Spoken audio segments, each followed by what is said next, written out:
Yo, welcome back everybody to a brand new video here on the second channel, and we are now going to be doing a tier list here for the Orlando Regional Championships, which is going to be this weekend. I thought it'd be important to do a tier list post EUIC for Orlando, of course, and I will be in attendance at Orlando, and I am super excited for it as the meta has now basically shifted since EUIC. We now know what decks are good, and we kind of get a better understanding of where the meta is right now heading in to the Orlando Regional Championships, which I am super excited to play in, and I cannot wait to see what decks do well for Orlando, and hopefully this tier list helps you out decide maybe what you want to know for the metagame right now as we head in to Orlando, because the EUIC results definitely have an impact on where we are headed with the format, and seeing how decks have shifted in power levels and popularity, I think is a big deal to talk about for this weekend. Now, if y'all are new to the second channel, make sure to subscribe down below. We're on the road to 13,000 subs, and if you want to enjoy the video, make sure to leave a like and all that good stuff. I'll leave a link to this tier list down below if you want to go try it for yourself for this weekend. So, starting things off, we got to talk about Charizard, which, in my opinion, is the best deck in the format. I think Charizard is by far and none the BDIF. Now, is Charizard an S tier deck?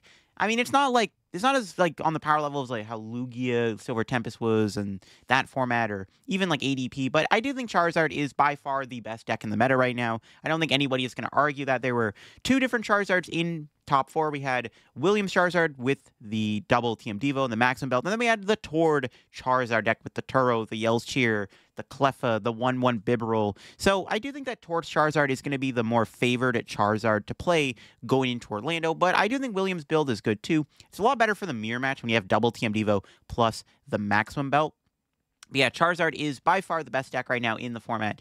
It's easily going to be the most played deck at Orlando. And basically, going into this weekend, your deck has to beat Charizard. If you're playing a deck this weekend that is taking a bad matchup to Charizard, you're probably not going to have a good time, because I do think Charizard is going to be very popular because it just won a UIC. It's a pretty, like, safe play because it's not easy to play, but it's very, like, straightforward kind of deck. It's not too complicated. So I think Charizard is definitely the best deck right now after winning EUIC.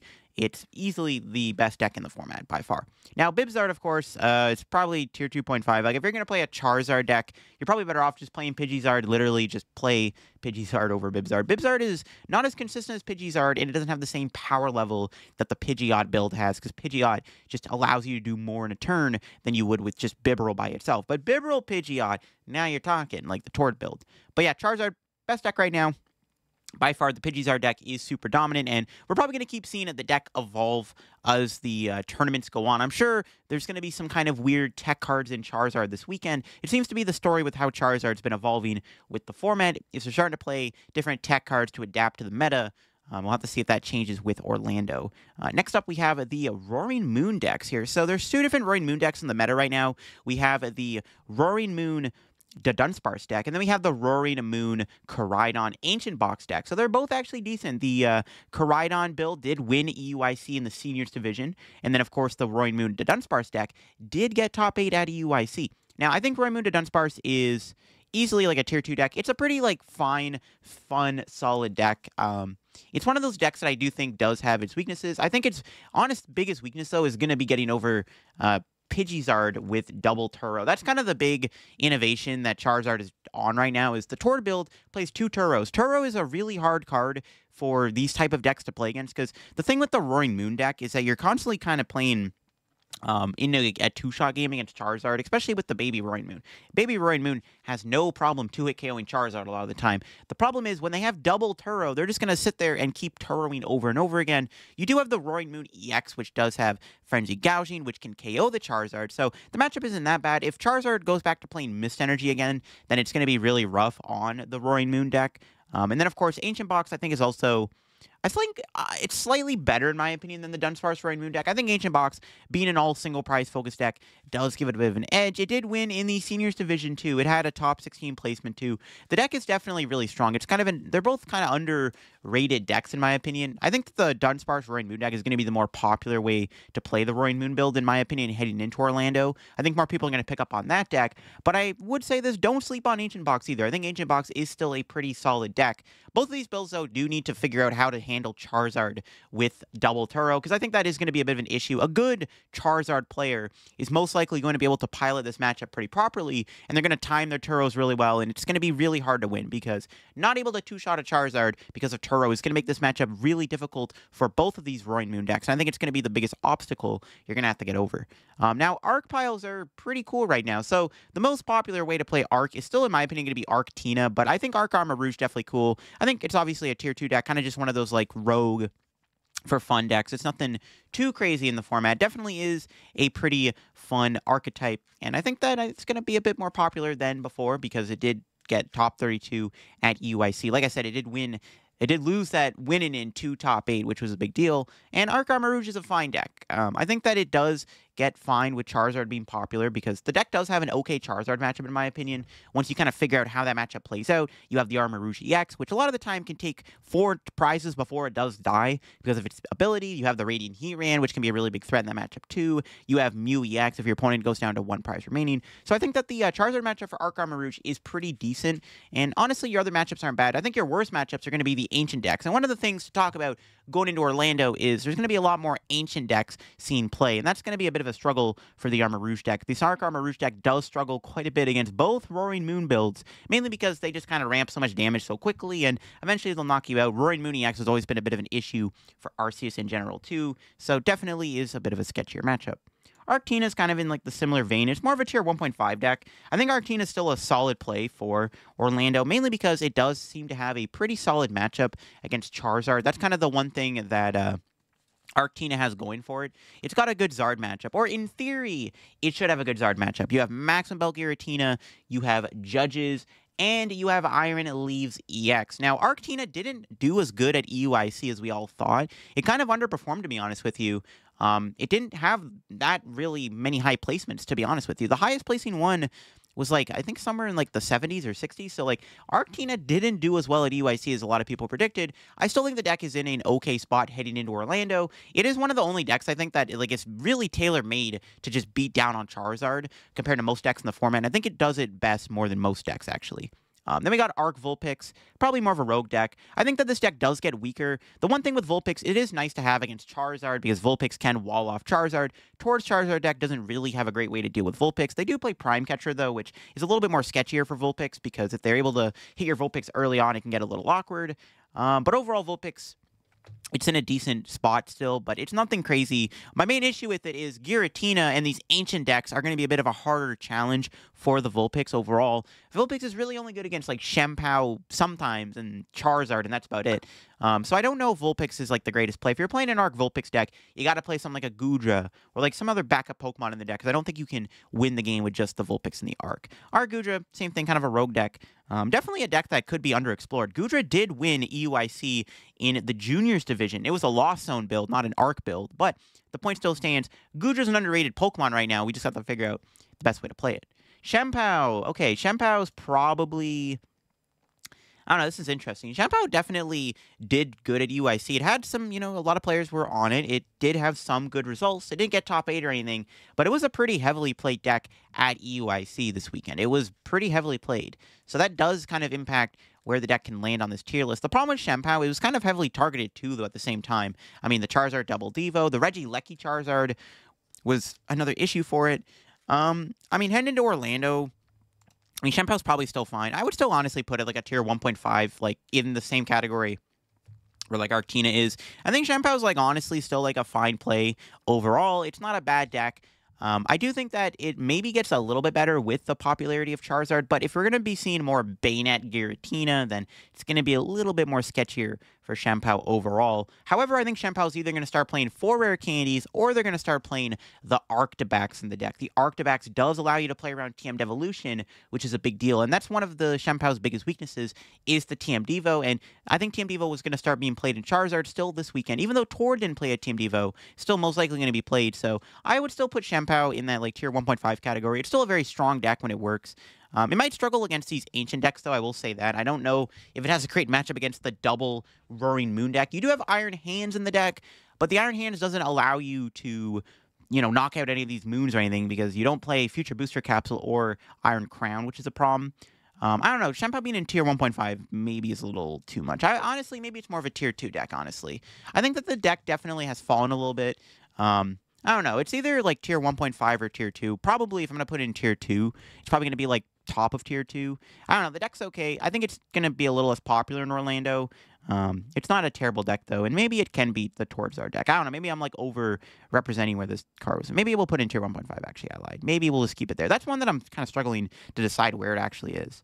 Next up is Lost Tina. Pretty easy tier 1 suggestion. Slot, whatever you want to call it. Pretty easy tier 1 pick for me. Giratina definitely is in a very good spot in Orlando. I think Giratina is also going to be pretty popular in Orlando just because it was pretty heavily played by a lot of the top players at EUIC, which is obviously going to give the deck a lot more attention heading in to Orlando. Definitely is a deck that I think you probably need to respect a little bit, mainly because it is going to be popular. It's definitely a deck that can adapt. I mean, we have seen two different versions of it. We saw a more like vanilla build, and then we saw the Bayonet build, which did almost win EUIC. Now, is the Bayonet build going to be the optimal way to play it going forward? We're not quite sure. The Bayonet definitely does add a lot of extra value to the deck because you can, fix your Shenpao matchup a little bit. Bayonet is better for the control matchup, especially the Pidgeot matchup, but we'll have to see if the Bayonet carries over in Tina, but I do think Tina is going to be popular. And other thing with Giratina, Lost Zone, is it does boast a good Zard matchup. Once again, it's one of the only decks in the format that has a good Zard matchup. You know what I mean? Like, the deck is, like, tailor-made to beat down on Charizard, and that's one of the things that I think gives Lost Tina such an edge right now. Guardy almost got top 8. I think Guardy bubbled out of top 8, actually. So, Gardevoir definitely is on the rise. There's a couple Gardevoirs in top 32. I think Guardy definitely is an interesting spot. It's basically I think it's between 1.5 and tier 2. Guardy is definitely a scary deck when it's not respected. The problem is if people are going to start putting Lost Vacuum back in their deck, then Gardevoir definitely gets a lot worse. But I do think that Gardevoir is kind of like the low-key underdog sleeper of the format where, like, nobody's really thinking about Gardevoir anymore because it's just not as good as it used to be. But definitely Gardevoir is a deck that can win games. It's a very scary deck. It still has the ability to one-shot you, even though it's a bit of a different scenario this time around. And Guardy does have its counters. Like I said, Guardy can be countered pretty easily by Lost Vacuum. Sometimes you're able to vacuum the tool off of the Drifloon or the Screamtail. You take a prize, and then you can take another prize. So you can take, like, 2 prizes in one turn. So that's, like, Guardy's biggest weakness. But I don't know if people are going to tech for Guardy this weekend. I mean, Guardy did do pretty good at EUIC. Will that translate over to a rise in Guardy's popularity? We'll have to see. I think Gardevoir actually does have a solid Zard matchup, too. I think a lot of people are kind of sleeping on Guardy Zard matchup. I think Guardy Zard matchup is actually not bad at all. Next up is Lugia. So Lugia, I think, just fell down to tier 2. Lugia just collapsed completely. I mean, going into EUIC, Lugia was getting a lot of hype. And I think it was fair to say that Lugia was going to be a popular and, it was one of the better decks for EUIC because people are really hyping the deck up. It was having good performances.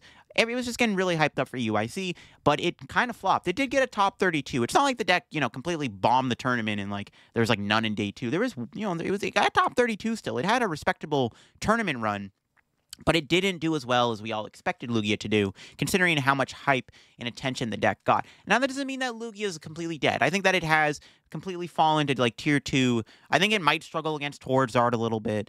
The one thing I will say about Lugia going forward is it does seem to have a good Tina matchup.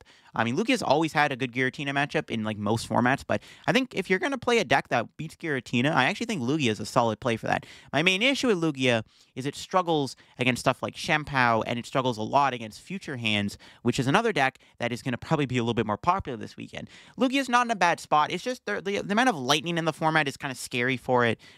Multiple decks playing Iron Hands. The Charizard matchup, I think, is still kind of shaky, despite, being technically good against Charizard, because if you can go Summoning Star and then blow up a Charizard with a Cinccino, you should be favored, but I still would argue that Lugia still doesn't beat Zard. And the other issue with Lugia versus Zard, or in general, is Lugia is very bricky. Lugia's consistency is not very good. I would argue that 7 out of 10 games you're going to be able to set up, and then 3 other games you're probably going to have these, like, really awkward Lugia draws, and it's going to cause you to lose the game because of it. So, yeah, Lugia's a tier 2 deck. It was hyped up for EUIC, and it was looking good for the tournament, but it's kind of collapsed, in my opinion. It's more of just a tier 2 deck now. Then we have Goldengo, which is kind of a rogue deck. There was actually quite a few Goldengo in day 2. I would want to put Goldengo a little higher on the list. It does seem to have, actually, maybe I am under-representing Goldengo. You know what? Just because I'm a Goldengo fan, I'm going to call it a tier 2.5 deck. It's not necessarily a rogue deck. Like, it would probably be the same thing as, like, playing Bibzard right now. Like, it's not a bad play, but there's better options. But Goldengo's kind of cool.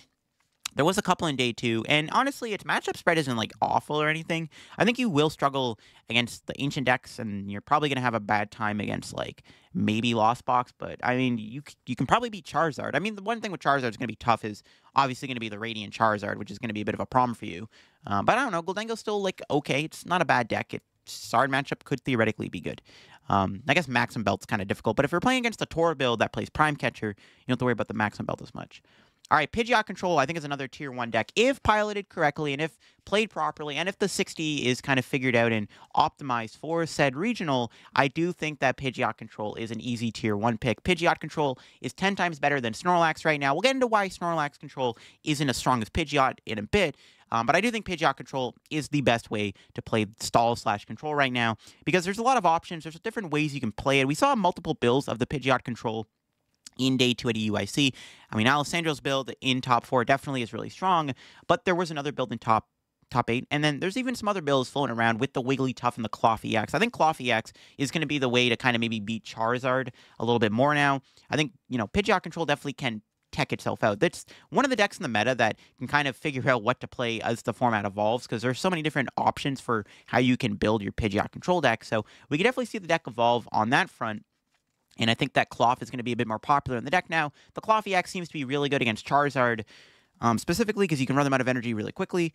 Yeah, Pidgeot Control is really good. The problem with the deck is it's not going to be as heavily played as other decks because it's harder to pilot. Pidgeot Control is a very tricky deck to master. It does require a lot of thinking and a lot of skill and stuff, mainly because it is Pidgeot Control. There's so many moving pieces every single turn, and it's a very difficult deck to pilot, and that's the one thing that holds it back from like being super popular because it's a harder deck to play. But a lot of good players probably will pick up on it, play it, and do well with it.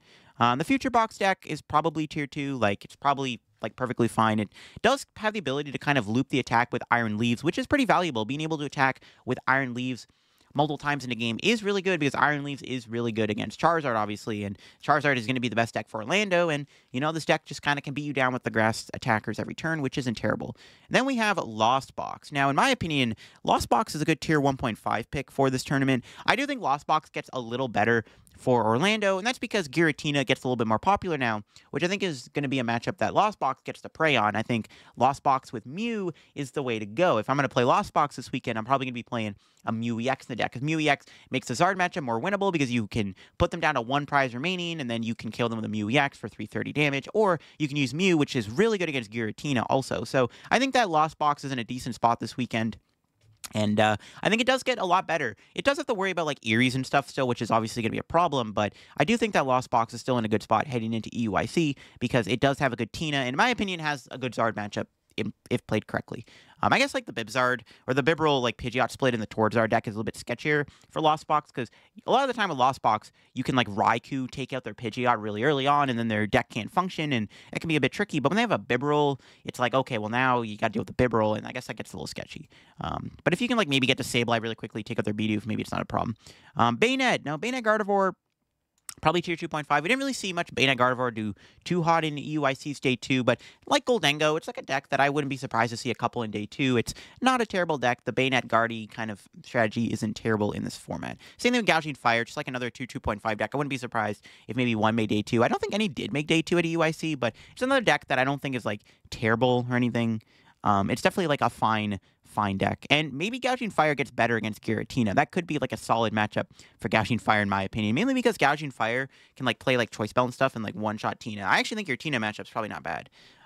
Sablezard, probably tier 2. I think it's the weaker way to play Lost Box. Sablezard did get a couple of day 2 placements at EUIC, playing the Iron Hands EX in the deck alongside the Mew EX instead of like the Roaring Moon or just straightforward 1-prizers with Sablezard. So I think that Sablezard definitely is a fine deck. It's just kind of underwhelming compared to, or underpowered compared to the more traditional Lost Box deck. I think it's just better than Sablezard, but Sablezard still isn't bad. I mean, maybe your Tina matchup's still pretty good. I mean, that's one thing I'll say about the deck. Your Tina matchup's probably okay. Like I said, probably got to play Mew EX in the deck in order to combat stuff like Charizard and Tina.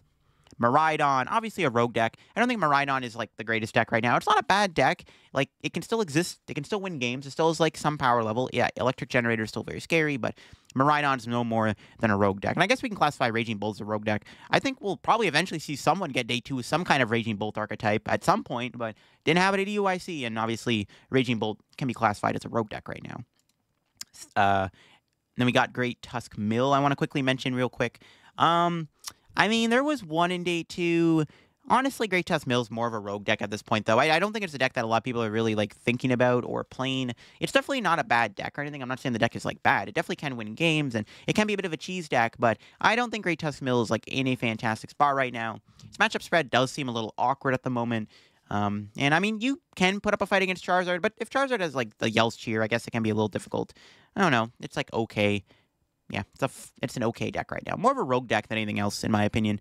Now, Snorlax, in my opinion, has completely crashed to Tier 2.5. Now, I think Snorlax control is definitely in a very worse spot than it was at EUIC. So the normal Snorlax deck is going to be, in my opinion, a lot worse for EUIC than Pidgeot control. Pidgeot control, in my opinion, is just the way to play control right now because there's more options to countermeasure these harder matchups. Snorlax control is just kind of built to do what it needs to do and just, kind of counter the Zards and stuff and just make it awkward for the opponent. The problem is the Snorlax control deck is now fighting an uphill battle against Pidgeot control, against Charizard with 4 Turo outs, which is abysmal, and Lost Tina, which is another bad matchup. So it's an uphill battle for this deck. A lot of the big decks in the meta right now can beat Snorlax control. Charizard playing Turos and Yell's Cheer just is a complete and auto counter to Snorlax control. So I don't know. If I'm playing straight Snorlax stall, I probably would just rather play Pidgeot at that point because I think Pidgeot is the better control/stall deck, whereas Snorlax is completely fallen off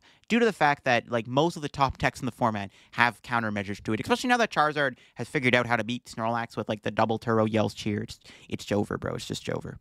Spathra's like probably Tier 2.5. It does boast a good Charizard matchup, but even then, like we saw Spathra lose on stream to Charizard. So it's not like the deck is like a guaranteed win against Charizard, but having a big grass Pokemon can be really nice against Charizard.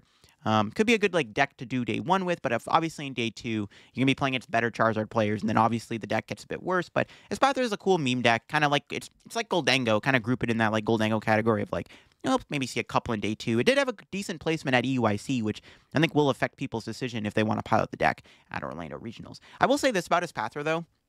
While it doesn't seem like a terrible deck, it does get a lot better with the rise of these Ancient decks. Ancient does struggle against Espathra. Not only are you a grass type, which is bad for Moon, but you also force them to really require a lot of energy to attack you. That's one thing I'll say about Espathra is your Ancient matchup seems good because you're forcing more out of your opponent with the Espathra's ability. All right. Future Hands, Tier 1.5 deck. The deck is like perfectly fine. Does have an awkward Zard matchup.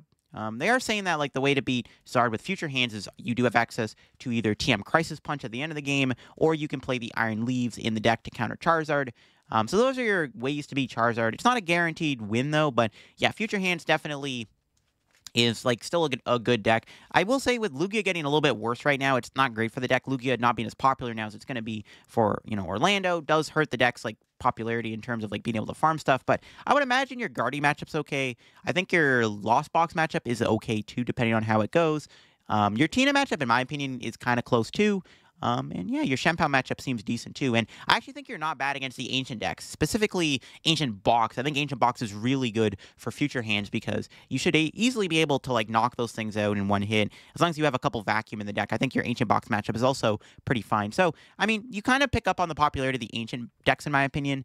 But yeah, you just got to figure out how to beat Zard. But yeah, Future Hand's not a bad deck still. It's still pretty solid, and it is a scary deck when it gets going. And then Dialga, another 2.5 deck. There was a couple Dialgas in day 2. It's not a terrible deck at all, but, I definitely would classify it as a tier 2.5 deck.